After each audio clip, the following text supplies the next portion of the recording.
చట్టాలు తీసుకురావడం జరిగింది. తర్వాత మనం దీని మీద జ్యోతిబా ఫులే ఉన్నారు, అంబేద్కర్ గారు ఉన్నారు. వీళ్ళిద్దరు కూడా స్త్రీల అభివృద్ధికి బాటలు వేసినటువంటి వ్యక్తులు. పూలే గారు స్త్రీ విద్య కోసం 1848లోనే బాలికల పాఠశాల స్థాపించి బాలికల విద్య కోసం తన పూర్తి జీవితాన్ని అంకితం చేసినటువంటి వ్యక్తి. డాక్టర్ బిఆర్ అంబేద్కర్ గారు కూడా ఆ రోజుల్లో స్త్రీకి సమాన హక్కులు అవసరం లేదు, చదువు అవసరం లేదు, ఆస్తి అవసరం లేదు, ఓటు హక్కు అవసరం లేదు అనేటటువంటి రోజులలో స్త్రీలు కూడా మనుషులే, స్త్రీలకు కూడా సమాన హక్కులు కావాలి, స్త్రీలు చదువుకోవాలి, స్త్రీలకు ఉపాధి కావాలి, స్త్రీలకు ఓటు హక్కు కావాలి, అట్లా స్త్రీ పురుషులతో పాటు సమాన హక్కులు రాజ్యాంగంలో పొందుపరిచాడు. పొందుపరిచి హిందూ కోడ్ బిల్లుని పార్లమెంట్లో ప్రవేశపెడితే అక్కడ ఉన్నటువంటి పెద్దలందరూ కూడా వ్యతిరేకిస్తే తను పెట్టినటువంటి హిందూ కోడ్ బిల్లుని ప్రతిపాదించలేదని తన పదవికి రాజీనామా చేసినటువంటి ఏకైక వ్యక్తి డాక్టర్ బిఆర్ అంబేద్కర్ గారు. అది త్యాగం అంటే. ఆ హక్కుల్ని మనం అమలు చేయబడి చేసి ఆ చట్టాన్ని సాధించుకుంటే ఇప్పుడు ఆ చట్టాన్ని కూడా దాన్ని అమలు చేయట్లేదు. కమిటీలు వేస్తున్నారు, ఆ కమిటీలో వేసిన తర్వాత ఫంక్షనింగ్ ఉండాలి. అందుకే దాన్ని అమలు చేయాలని బీజేపీ ప్రభుత్వాన్ని డిమాండ్ చేస్తా ఉన్నాం. ఉపాధి హామీ చట్టాన్ని తీసుకొచ్చింది. ఉపాధి హామీ చట్టాన్ని తీసుకొచ్చిన తర్వాత ప్రతి సంవత్సరం జాబ్ కార్డులు పెరుగుతున్నాయి. పని కావాలని పని పెట్టుకుంటున్నారు. కానీ బీజేపీ ప్రభుత్వం ప్రతి సంవత్సరం బడ్జెట్ లో నిధులు కోత పెడుతూ వస్తున్నారు. మరి కోత పెడితే ఏమవుతుంది? పని దినాలు తగ్గిపోతాయి, మనకు వచ్చేటటువంటి వేతనం తగ్గిపోతుంది, నిత్యావసర వస్తువుల ధరలు పెరిగిపోతా ఉన్నాయి. ధరలకు అనుగుణంగా మనకు రోజు 600 కూలీ ఇవ్వాలి.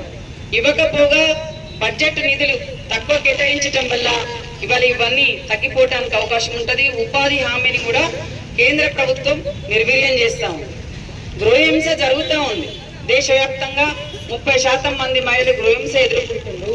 గృహహింస చట్టాన్ని కూడా అనేక సంవత్సరాలు పోరాటాలు చేసి సాధించుకున్నాం. ఆ చట్టాన్ని కూడా అమలు చేయట్లేదు. బాల్య వివాహాలు జరుగుతున్నాయి. మనం అనుకోవచ్చు ఇంకెక్కడ జరుగుతున్నాయి మేడం అని. మొత్తం లెక్కలు చూస్తే కూడా దేశవ్యాప్తంగా బాల్య వివాహాలు జరుగుతూ ఉన్నాయి. ఆ చట్టాన్ని తీసుకొచ్చినాం, ఆ చట్టాన్ని కూడా అమలు చేయట్లేదు.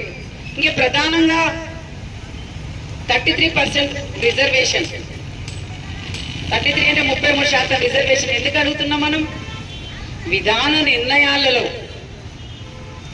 నిర్ణయాలలో ఒక పాలసీ మేకర్స్ అంటే ఏం కావాలనేది నిర్ణయిస్తారు ఆ కమిటీ. ఆ కమిటీలలో మహిళలకు భాగస్వామ్యం కావాలని దాదాపు 30 సంవత్సరాల నుంచి పోరాటం చేస్తే మొన్న బీజేపీ ప్రభుత్వం 2024 ఎన్నికల ముందు మహిళా బిల్లుని పార్లమెంట్ లో ప్రవేశపెట్టి బిల్లు తెచ్చి చట్టం తెచ్చి దాన్ని అమలు చేయలేదు. అది స్త్రీల నయవంచన కాదా అని మేము బీజేపీ ప్రభుత్వాన్ని అడుగుతున్నాం. మా అఖిల భారత ప్రజాతంత్ర మహిళా సంఘం ఏం చెప్తున్నాం? డీలిమిటేషన్ తో సంబంధం లేదు, జనగణనతో సంబంధం లేదు, కాబట్టి వెంటనే దాన్ని అమలు చేయాలి. అమలు చేస్తే మేము దాంట్లో కీలక నిర్ణయాలు తీసుకునే దాంట్లో మహిళ పోరాటాల పురిగత జనగామ ఇక్కడే మీ ఇద్దరు పేర్లు పెట్టింది ఎదురుగా చాకలి ఐలమ్మ, ఇంకోళ్ళెవరు మల్లు స్వరాజ్, ఇట్లా అనేక మంది. ఇట్లా కమలాదేవి గారు కావచ్చు. భూమి కోసం, భుక్తి కోసం, ప్రజల విముక్తి కోసం, దోపిడికి వ్యతిరేకంగా, అణచివేతకు వ్యతిరేకంగా విరోచితంగా పోరాటం చేసినటువంటి ఈ జనగామ గడ్డపైన ఇవాళ ఈ సభ జరుపుకుంటున్నందుకు మీ అందరికీ ప్రత్యేక ధన్యవాదాలు.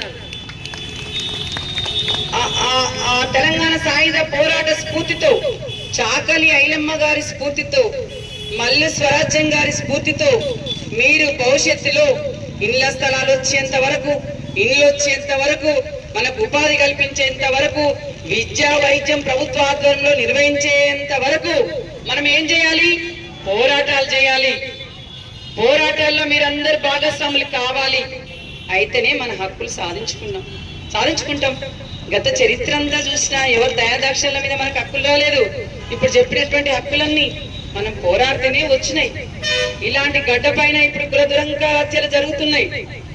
భువనగిరిలో ఆంబోత్ రమేష్, నరేష్, అట్లాగే ప్రణయ్ మిర్యాలగూడెంలో, మాల పంటి సూర్యాపేటలో ఇవన్నీ జరుగుతూ ఉన్నాయి. తెలంగాణ సాయుధ పోరాట గడ్డ, ప్రజలు చైతన్యం చేసినటువంటి గడ్డ. అలాంటి గడ్డ పైన ఇవన్నీ జరగడం చాలా బాధాకరమైనటువంటి అంశం. ఆ రోజులే